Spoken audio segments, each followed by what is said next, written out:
علیکم ورحمۃ اللہ وبرکاتہ۔ یہ محترم بھائی نے ایک سکین بھیجا ہے تذکرۃ الواعظین، جس میں لکھا ہے تذکرۃ الواعظین میں لکھا ہے کہ جو شخص ماہ ذی الحجہ کی پہلی تاریخ کی رات، یعنی جس رات چاند نظر آئے، اس رات کو 4 رکعت نماز نفل پڑھے اور ہر رکعت میں سورہ فاتحہ کے بعد سورہ اخلاص 25 مرتبہ پڑھے، اللہ تعالیٰ اس کے اعمال نامہ میں 25 برس کی عبادت کا ثواب درج فرمائے گا اور وہ مرنے سے پہلے بخشت میں اپنا مقام دیکھ لے گا۔ یہ بھائی نے لکھا ہے، نیچے کوئی انہوں نے حوالہ بھی شاید دیا، حرمین میں نیکیوں کے پہاڑ کوئی کتاب ہوگی، صفحہ 154 ابکری، یہ کوئی ایک رسالہ نکلتا جی۔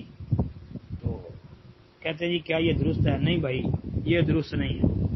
ایسی کسی عبادت کا ذکر ہمارے علم کے مطابق بھائی نبی علیہ الصلوۃ والسلام نے بیان نہیں فرمایا، بلکہ یہ تو بالکل گپ لگ رہی ہے، جھوٹ ہے اللہ کے رسول علیہ الصلوۃ والسلام کی طرف، کوئی ایسی حدیث نہیں ہے جی۔